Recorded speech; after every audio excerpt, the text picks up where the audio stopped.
Hey, welcome everyone. It's the gang's all here from Tolkien Collector's Guide, and we're really extremely happy to have Chris Bouchard here as our guest. It's been a long time since I've seen you. It's been a couple of years, but it's lovely to see you again and welcome.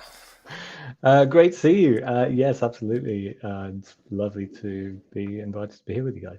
Thank you so much. So yeah, it's been kind of a big news week for you and your team. Your wonderful fan film, which we're going to talk about for a little while here, is suddenly in the news. I've seen a couple articles. It's pointing fans to go watch it, and it's been great. I've seen a lot of people mentioning that they hadn't heard of it and rediscovering it, or people like myself who've gone back and watched it again after enjoying it for so long. But it was almost exactly 15 years ago. It was 2009 in May that you and your team released The Hunt for Gollum, which was a short film. It's a little less than 40 minutes long. And I seem to recall you took about 2 years to work on the project before release. Does that sound right? Yeah, well, yeah, that's about right. I mean, we were recent graduates and we were trying to make our first like ambitious film, micro budget, no money, just putting loads of time and love into it and doing, wanting to do something we really cared about. So obviously a Tolkien-based story Mm-hmm. was what was exciting. But yeah, it was 15 years ago, and it was a really great team collaboration with a whole bunch of indie filmmakers here in around the UK and Mm-hmm. around the world, artists and stuff, contributing. So yeah, it was quite an amazing kind of collaborative, collective effort, and a lot of fun, a real lot of fun to make, That shows. and to explore the storylines and the appendices, and just kind of think, hey, how could how could how might that feel if you're in a movie of that moment, or exploring the character, exploring the Aragorn backstory a little more, wanting to Mm-hmm. see that and stuff. But obviously we were so inspired by Peter Jackson's films, as so many filmmakers were at that time, because the behind the scenes in those DVDs was so epic and taught. Mm-hmm. That was our film school, the behind the scenes on the Lord of the Rings trilogy DVDs, and we all just wanted to go and shoot something like that. So we kind of Had you filmed were, anything we before that? Was this really your first sort of pretty. big-ish It film? was it was the first sort of attempt to do a sort of something a bit ambitious with visual effects and Mm-hmm. locations and all the costumes, and a bigger team to just pull that off. I'd done plenty of I've done some zombie films as a student, and been messing around with different genres and cameras and stuff for a couple of years as a student. So definitely I was big into visual effects. I still work in visual effects as a career, actually. So it was definitely a sort of exploration of what could we do with some visual effects to make it seem epic but not cost anything. Mm-hmm. and and then which parts of the story might be possible to show in a simple way, but still perhaps expressing some of that sort of that spirit of the you know trying to capture a bit of the scope of the story, which is Mm-hmm. Yeah. massive and impossible, but it Well, was it fun was. to. Sorry. Go ahead, Chet. How did the expectations when you started shooting it? Did the project Was the project bigger, and did it end up being bigger than you thought it was going to be, or did it end up kind of going like you thought it would go? Yeah, yeah. I mean, initially it was just kind of for fun, but also to express, fan films. There was a bit of a phase of people making fan films and exploring a bit of the story, and unlicensed. It's a bit grey area, but as long as it's non-profit, that was the sort of feeling. Maybe it would be all right. And yeah, yeah. Initially, I kind of planned and spoke to a few friends, and we're like, "Hey, let's just go to North Wales, where there's some mountains here, Mhm. in the UK, and let's go up there. It's beautiful, and let's spend 4 days filming some Lord of the Ringsy stuff with a friend of mine who's the actor playing Strider, and some basic costumes, and And then when we decided, hey, we're actually going to go and do this, it's like, oh, I need to write a bit more of a script and build this up. And then it was supposed to be a 10-minute long sort of real simple short film of just something simple to sort of show hunting around for Gollum, part of that story. And then it definitely, the footage came back and it was quite cool. And then spent the next 6 months rewriting and making it into a bit of a bigger story and thinking, hey, we could do some fight scenes, we can do a bit more. We could have a bunch of orcs who are also looking for Gollum, and then we can I'd started to pull out a few more bits of the various mentions and storyline, see if we could hint at things. And so it became a bit longer. Yeah. So it was Did you have anything like? Did you have anything like drones or anything like that? Or was that too early for? No, it was before. It was before drones. It was before social media. Really, it was before a lot of the things we have now. But no. So there's some sort of helicopter-looking shots, and it's all CGI, but done ourselves by a couple of really cool artists who just wanted to do some nice mountain flying shots. And that's all digital stuff. Yeah, well, it was very well received when it came out, and it's continued to be very well received. I mean, even more than a decade later. How has it been for you and the team? Like, was it helpful for your career? Did it become a feather in your cap? Do you wish you had done things differently now, looking back? No, it was cool. I mean, it was this sort of strange independent, but sort of fan film, and yeah, definitely was so scary to release it to the Tolkien community, because that it might get a lot of criticism, but I think everyone was like, oh, these guys are just doing it for fun and doing it for the spirit of it, and we were really happy when there was some nice response to it from the community, which is lovely.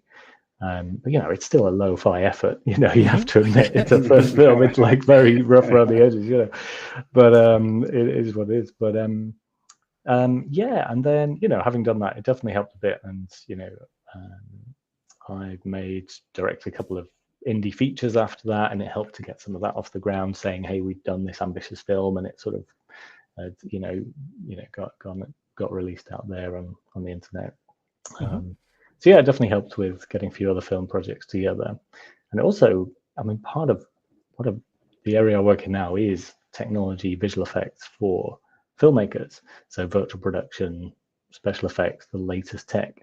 And in a way, that's what we were doing then. We were kind of using all the tricks of the trade and the latest computer software that could do cool drone shots, but in the computer, and try and express those landscapes. That was the challenge. How could we try and hint at the vastness of Middle Earth and the landscapes? And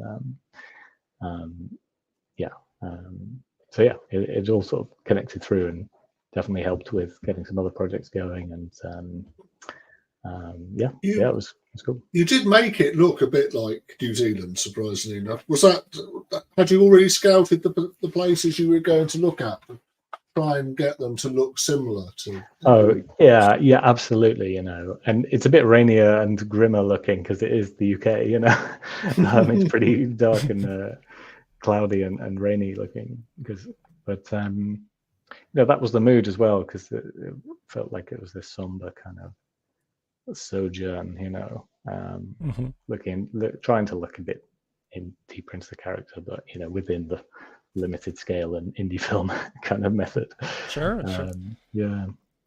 Well, you had trying to make it look like New Zealand, obviously, because the embedded fan base for Peter Jackson's films, but of course he and his team were trying to make it look like Middle Earth. They were trying to make New Zealand. So it all kind of rolls back around to trying to make it look like Tolkien wanted it to look like, or as we imagined Tolkien imagined it looking like. I mean, he's pretty descriptive in his language for setting and nature and locale, enough that some people think it's too much, but it's my preference. I like the environmental ambiance that he puts into his writing.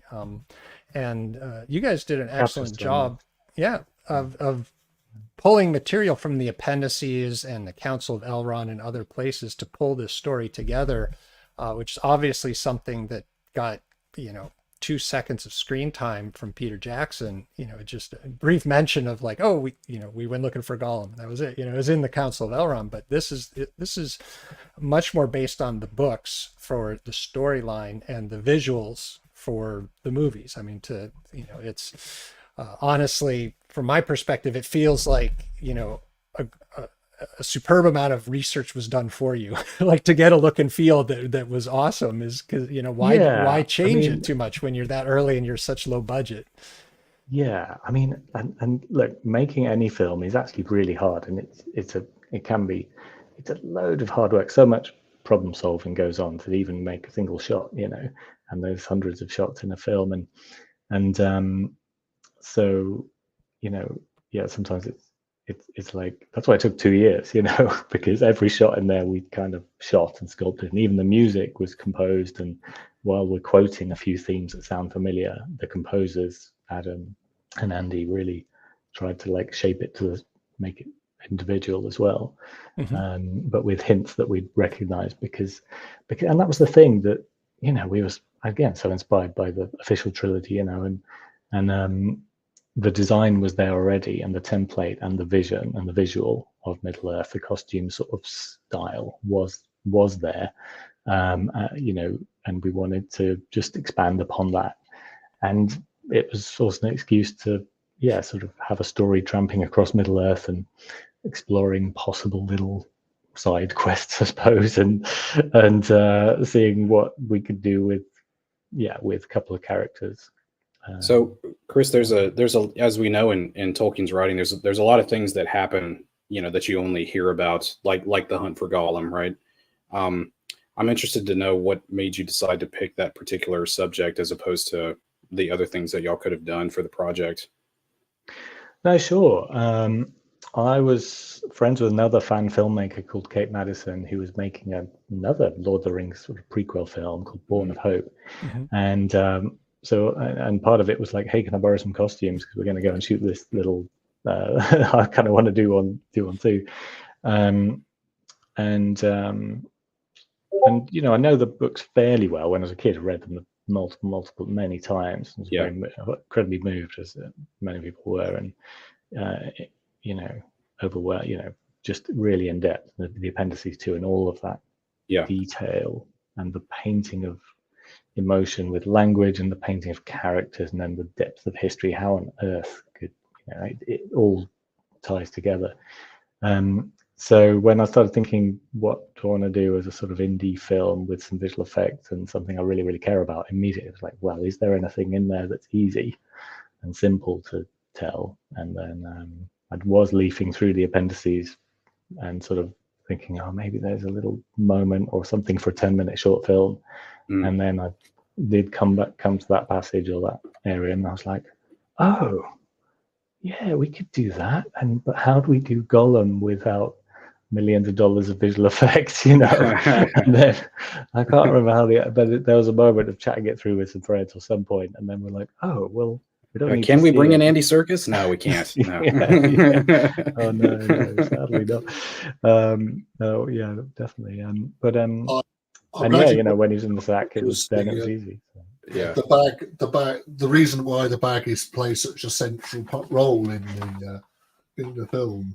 Would you like to explain that? Why there's so much of the bag in the film? Well, yeah, I mean, it's completely budget, you know. We can't see Gollum.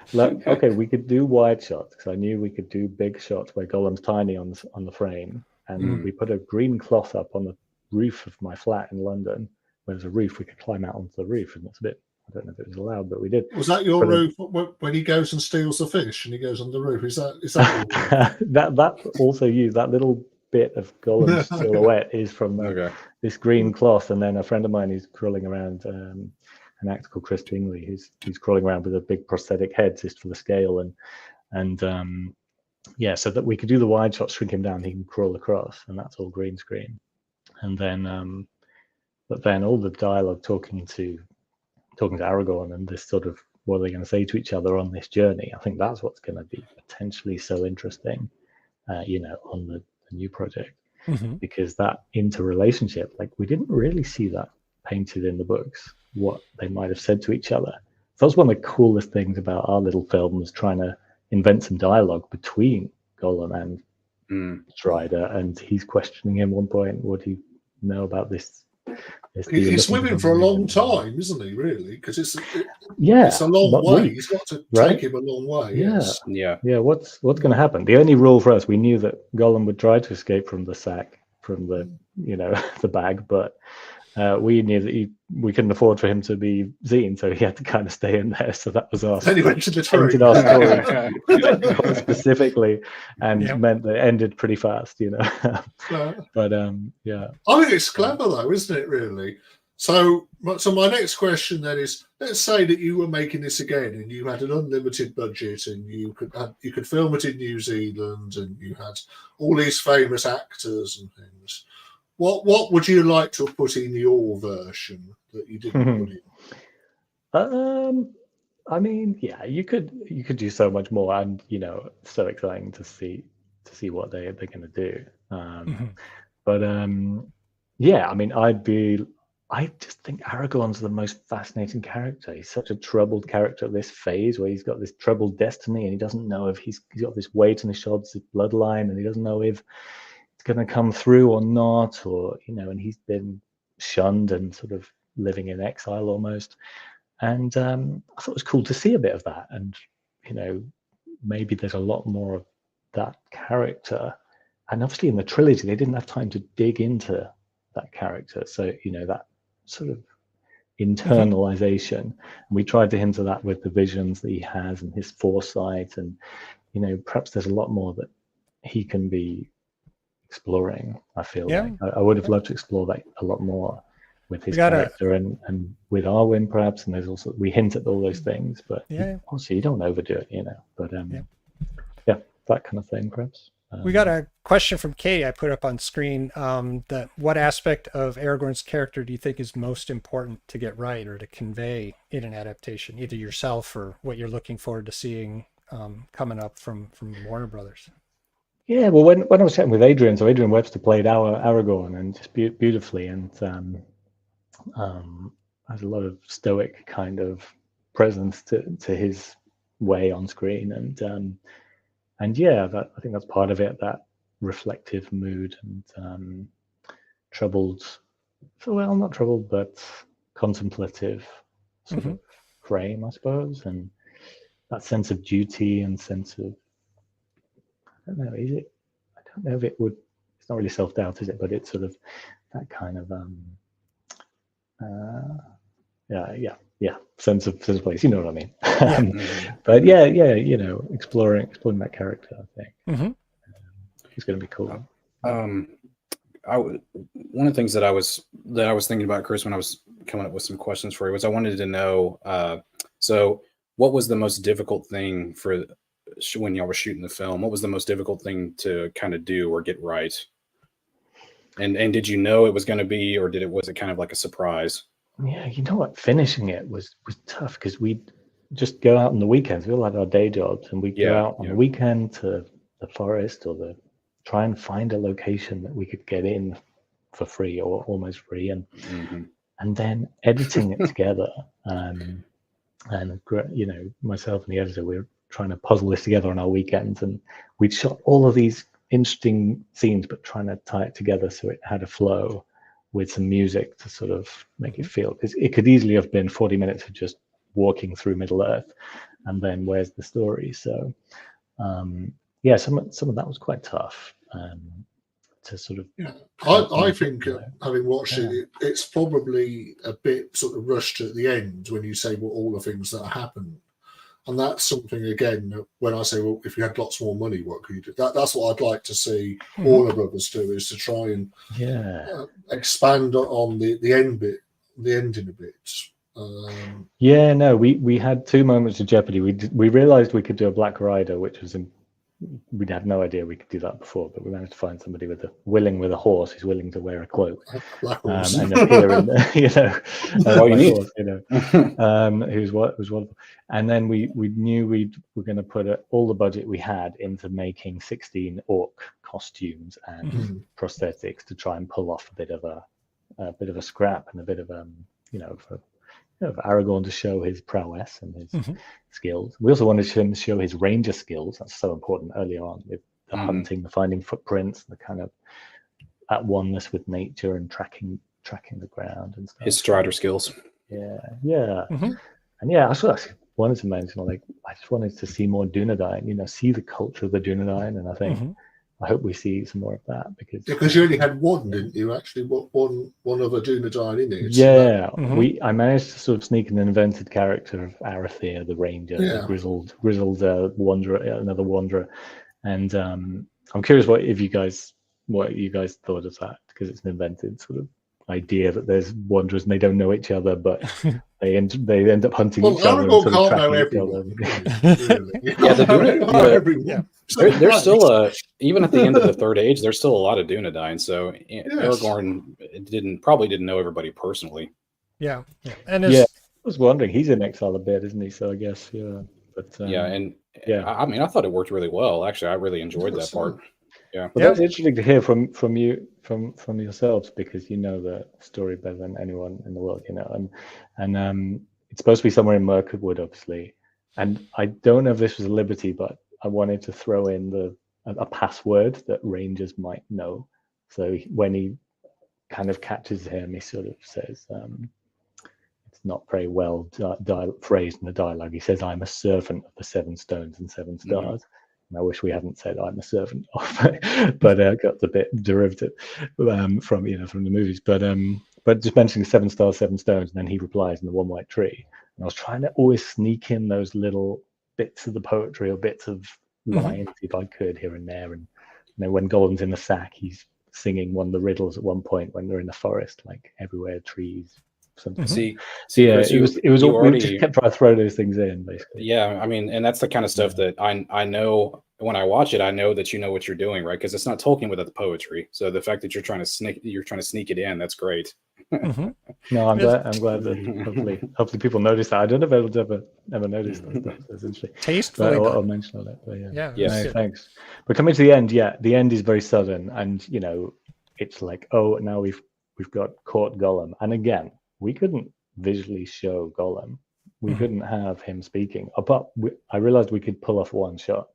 I was working for a VFX company, Frame Store, and I asked everyone there, "Are you willing to do one shot of Gollum?" I realized I needed a team of 5 people to animate, sculpt, model, texture, light, and render. And that one shot took 3 or 4 months of a team of 4 of the best animators at the company, working on their nights and weekends, and me trying to hassle them, saying, please release. We said we'll release it in 2 months. It's the last shot of the movie. It has to be. It's effective that as well, though. It's good. Because otherwise, it really would have been him sort of in a bag and talking. But at least you've got without just you one did shot. bring him in at the end. That's good. Yeah. I think, like that. I think it helps a lot with the film. Chris, do you have any cool things from the shoot still hanging around? Well, I've still got the sword, which was, I admit, bought on eBay, very cheaply. But I've still got that, not here obviously, but I've got that kicking around somewhere, and a few like the pipe. We got quite a nice pipe. Somewhere. I think the costumes are with the Born of Hope team, who went on to shoot some more stuff. But they do probably, there's a bunch of wigs somewhere, I'm sure, which are very full of twigs, and mud and stuff. But yeah, there's still a few old props around, I'm sure. Awesome. Do you still have the bag that Gollum was in? I think I'm moving house really, and in the shed I found this old piece of Hessian. It might have been. We made 2 because we had to have a full size one for the when we were in there. We had to get ourselves in and like jump around and be Gollum, and then had to have a miniature one that was puppeteered when he's carrying. Yeah, Gollum's not very heavy in that in the film, is he? Because he carries him around quite easily. He's it's not the Gollum that's behind you, Trotter, right? No, it's not the No, it's not that one. You need a bigger bag. Yeah, I think you need a tart for skin that and bones, though. Skin and bones. There's but yeah, he's quite mini in there. But it's quite lightweight. But yeah, that was some fun. I mean, that was a fun challenge. How do we do all these practical and cheats and effects? And that's what I love about filmmaking. You're I'm sure. Yeah. constantly thinking of a cool way to like achieve this almost mad thing. So, Along those lines, Rosie Gamgee has a question for you of what are you most proud of? A particular shot, the CGI? What's something that stands out still in your memory of just, you're very proud of? Wow, that's a crazy question. Yeah, there's so many little moments. I mean, obviously proud of the film because just because when you work so hard on something, you're really proud of it. But yeah, obviously with its rough edges. But in some ways the music, just because I think without sort of music that's sort of evoked the feeling of the story and brought us back to Middle Earth in a sort of half familiar way, hopefully. That really came together and made it work in a way.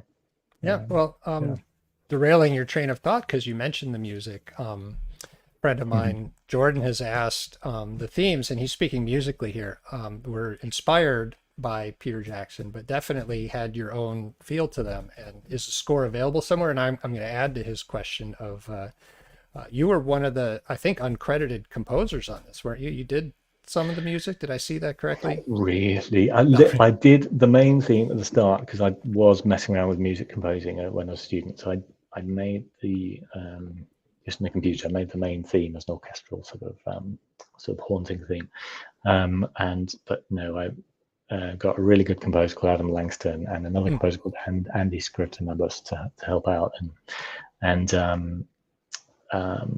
so they went let rip with it and had a fantastic time, I think. And we really tried to hint at all these different themes along the way and what they were doing, but try and be subtle with it as well, and just evoke a few things and familiar moments when we could. And the quality of what they did sounds almost like there's a whole orchestra playing, but there's not. It's all just in the computer, that artistry to try and simulate and pay respect to the Howard Shore themes, which captured us all, I hope he doesn't mind. He hasn't said anything in the last couple decades. I'm sure it's fine, absolutely. But that does bring up a question. I think it is I think we did put it on the website, which may still exist. It was 15 years ago, so there was a zip file with the MP3s of the soundtrack. Awesome. I'll go look for that. But yeah, thank you. And so mentioning the website, and we've talked about Howard Shore and what he thought of it. I'm going to bring up James's question because it's fitting for this topic, which is the rights. And you have mentioned on your website and in an interview in 2009 that you had come to an understanding with, I'll call them Middle Earth Enterprises because that's their name now. So you had at least some conversations with them.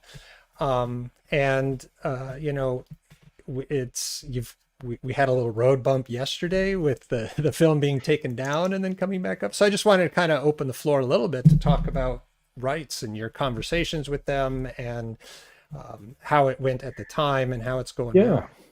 Well, it was quite a saga at the time to try and figure out, are we allowed to do this? And we just, right from the start, we just said, we're just a community of fans and we're making a film. And, we're trying to make it with the best quality we can with no budget. But at the end of the day, we want to just put it online for free. We don't want to make money out of it. We understand this is IP that sort of is not ours. But we, as fans, we kind of would like to express that. And we hope nobody's upset. And we hope they let us do it. And at one point, we received a letter that was sort of saying, we're not sure if this is allowed from Tolkien Enterprises. And then they wanted to get on a call with us and just find out what we were trying to do. Was it going to be something disrespectful, perhaps, or perhaps something that they didn't want to be out there? And they had a chat with us, and they said, okay, as long as there's a few limitations to what you're doing and you're not selling it, there's no advertising, there's nothing like that. There's various other things that didn't want to be associated with it. And they sort of said, well, we don't actually own the film rights, but we don't, we're we don't feel like it's fair for us to object. We want fans to express their their love of the material, and we don't want to. Mm-hmm. So they sort of said, okay, as long as you sort of don't as long as you act responsibly. And we had to send them a version of the film to check early on before it was released and stuff. And then, we're fortunate really because we'd already made half of it by then, so we would have been a bit upset if it hadn't gone ahead. Sure. Yeah. But they were really understanding, which is really nice. And in a way, it's been funny the last 2 days. Yes, it's like. Did you have any idea that Warner Brothers might be interested in the film in the last few years, or is it as much of a surprise to everybody else that they've happened to pick the same? No idea. I mean, no idea. And I guess it was kind of surprised when. So one of my our team WhatsApp has been reignited in the past couple of days, as you can imagine. I bet it has. Pretty busy. And and it's funny. I was at work 3 days ago, and Ash, who's our associate producer on the film, was a big part of making Hunt for Gollum, our fan film Hunt for Gollum. I have to say that. He messaged me this thing, and he always sends these jokes, and I thought this can't be right. They wouldn't, if there's another film, it won't be called that. And I said, yeah, this is some AI stuff, right? And he said, no, this seems to be authentic, the announcement. So I checked it out. I was like, oh, right, wow, that's crazy. So but pretty cool as well, and that's exciting and curious in a way, but in a way there is so much potential for a story there, and we had a tiny budget and had a go at showing a tiny bit of that story, but it could be so much more. So I know that the Hunt for Gollum is a working title, but it could end up being the actual title of the film. So what do you think that would mean for your film, Chris? Would y'all have to change the name? What do you think would happen if? Don't know. Yeah. No idea. I mean, who knows? I mean, I guess we're just indie filmmakers, so we're not. Don't really. We'll just see what happens, I suppose. But, I think working titles they normally come up with a working title, and unless they find something that's significantly better, that does tend to be the title of the film. So I think it is going to be The Hunt for Gollum. Well, it's funny. We had a big debate. We're making our film. We took it seriously at the time, even though it was a fan film. But we were thinking, what were we going to call it? And for a while, I wanted to call it Strider, and then I wanted to call it The Dunedain, and then I wanted to call it The Search for Gollum, because I think in the books it's mentioned more as The Search for Gollum. I can't remember. I might be wrong on that. And then I was chatting with some of the team, and then they're like, well, it's kind of catchy if you say The Hunt for Gollum. It's a hunt, it's a journey, it's a story. It's like, will he find him or not? And so then we're just like, well, yeah, maybe that'll catch on a bit more. So maybe it's partly that. It's straight from the books. It comes from. It is, isn't it? Yep. Oh, yeah. Okay. Brilliant. Yeah. No, it is. It's perfect. And so, James is mentioning in the comments that they use search and hunt together. Okay. There we go. But in the Tale of Years, it's just briefly described as these are the years where the hunt for Gollum took place. And then I think it's Aragorn who actually uses the phrase. It could be Gandalf now. I'm forgetting. I think it's Gandalf that uses it, but I'm like 90% sure on that. What Chris just described as how to come up with the title, that's probably how Warner Brothers, that's probably the same conversations that Warner Brothers had. They're like, well, Hunt sounds good. I have this film to film. What's a good name? Share titles. I mean, it's a title that'll, when it's released with the new PR, then I'm sure our film will be long disappearing under the marketing.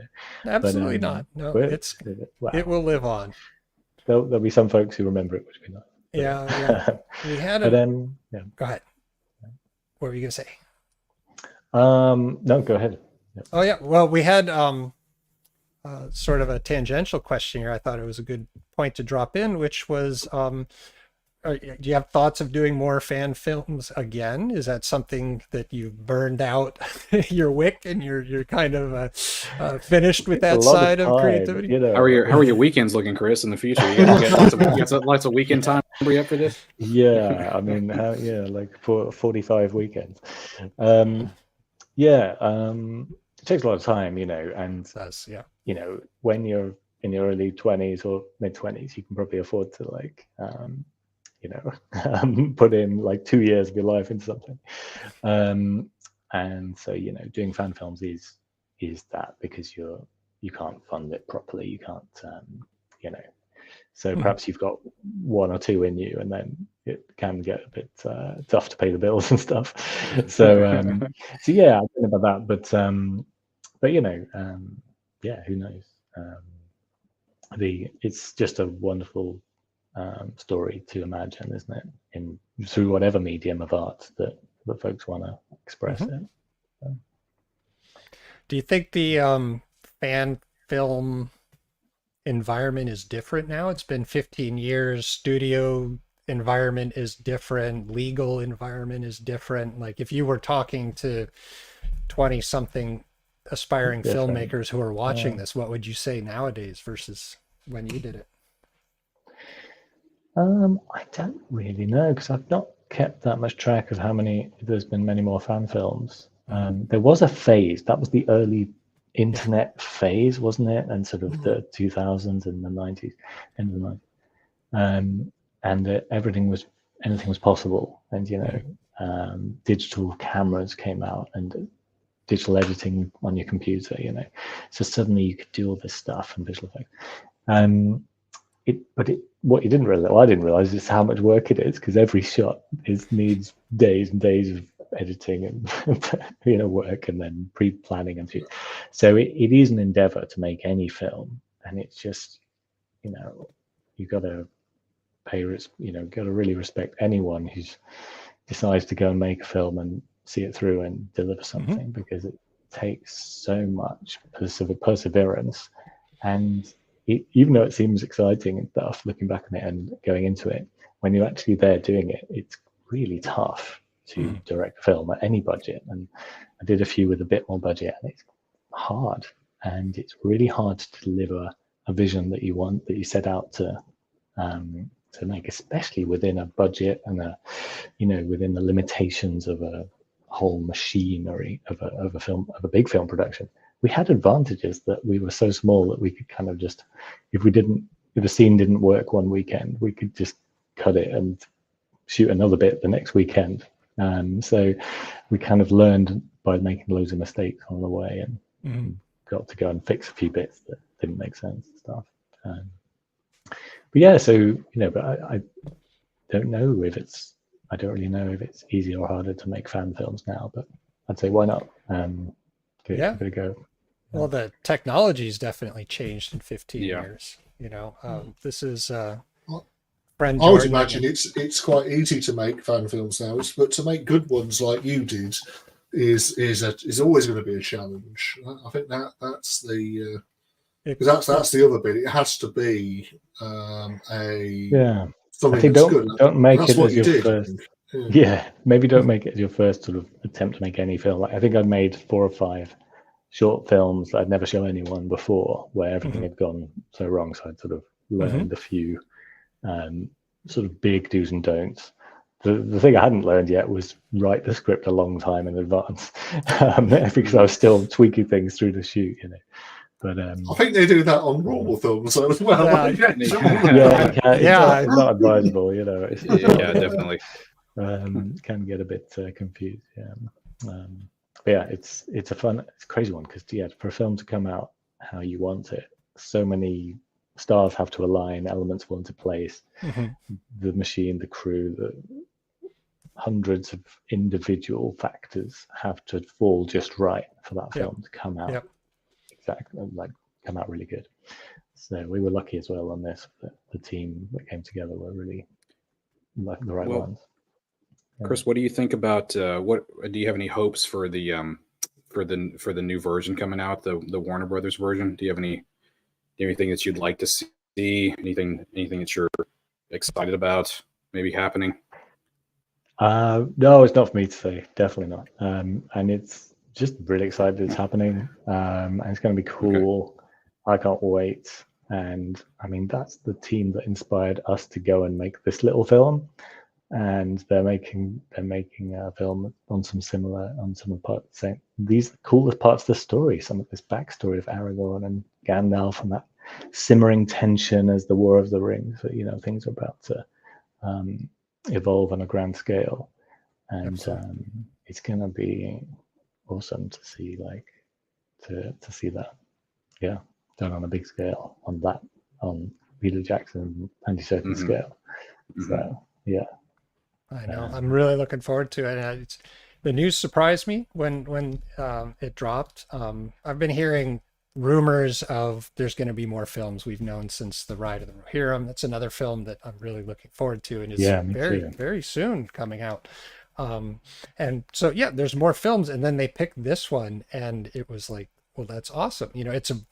You had good foresight to pick a pretty well encapsulated story that we knew, and there was enough bones in the books to do. And I was very interested to hear you say, a 10-minute short that grew and grew until it's about 38 minutes, including, the runtime of the credits and everything.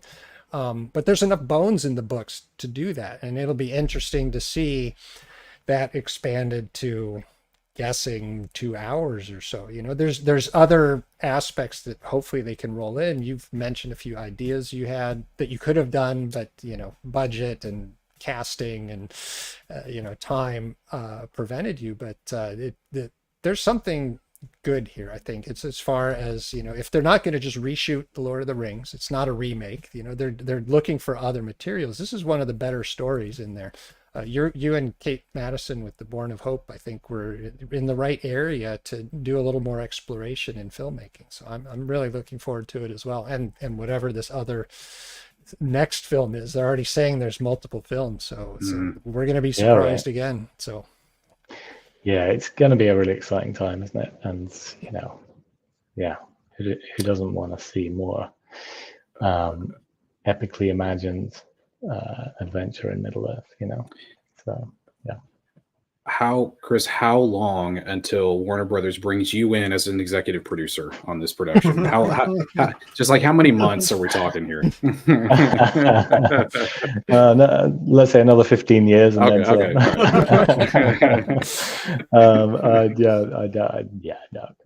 but no, it's we're indie filmmakers. We're still fans of the Lord of the Rings trilogy, and which inspired us to go and be filmmakers and indie filmmakers. So it's pretty cool to see what's going to happen next on the grand scale. Absolutely. So we're all excited. Like all of our team on WhatsApp, we're kind of like, we're super stoked by the announcement, and then surprised with that, and really happy because a lot of folks were sort of supporting or remembering our film at the same time, and so it's nice. I'm super happy that this has brought your film back into the awareness of fandom, even if it's brief. It's well deserving. I've always enjoyed the film. We really enjoy your taking the time out of your evening here to talk with us. It's been great catching up with you. Say hello to the team for us. I don't know any of them personally, so I'm glad we were at least able to say hi to you, but we warmly greet all of them and give them congratulations as well for such a fine film project.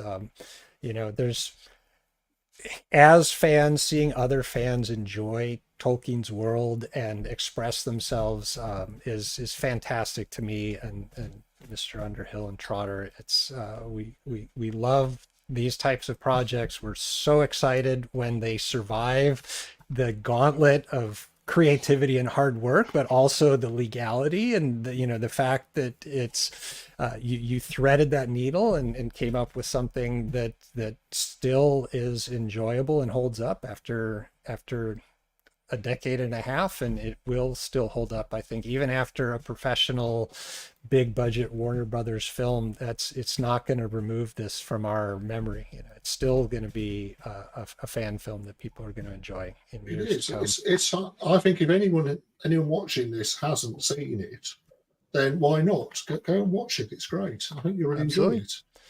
it. And I'll plug Kate's Sorry, Born Rich. of Hope one more time. I think it's Yeah, come go up Born of once Hope or as well. twice. It's another fantastic film. There are others, but we've been focusing on yours. And I know you were involved in Born of Hope a little bit as well. A lot of cross-pollination between those teams. But it was a fantastic era of Tolkien fandom back in the day when these films were popping out, and there have been more since then. I know I've seen a couple every few years that drop, but that are fun to watch. But this is one of the pillars, and we really appreciate your time and effort, and thank you so much for joining us, Chris. Thank you. Well, it's really lovely. So thanks so much. So lovely to speak with you guys, and some very kind words there. But yeah, we're happy to be still around, and you know, our little film is still out there. It's cool, and yeah, well, real pleasure to speak with you guys. So yeah, thanks for checking it out. It's funny, we watched it again just today. It's been a number of years since we watched it. So we're like, I don't remember we did that. Yeah, lots of good memories. A lot of fun making it. That's awesome. the key part, like enjoying the process of the collaboration, you know. And a lot of the team are still really great friends. We're all still in touch. I think we've just said we're going to do a reunion, so that's going to be the next Awesome. step. Take pictures. Yeah, definitely. yeah. Do a film of it. Yeah, right. Yeah, that's a good idea. Awesome. All right. Thanks again, Chris. It's been a pleasure Thank you, having Chris. you here. Thanks so much.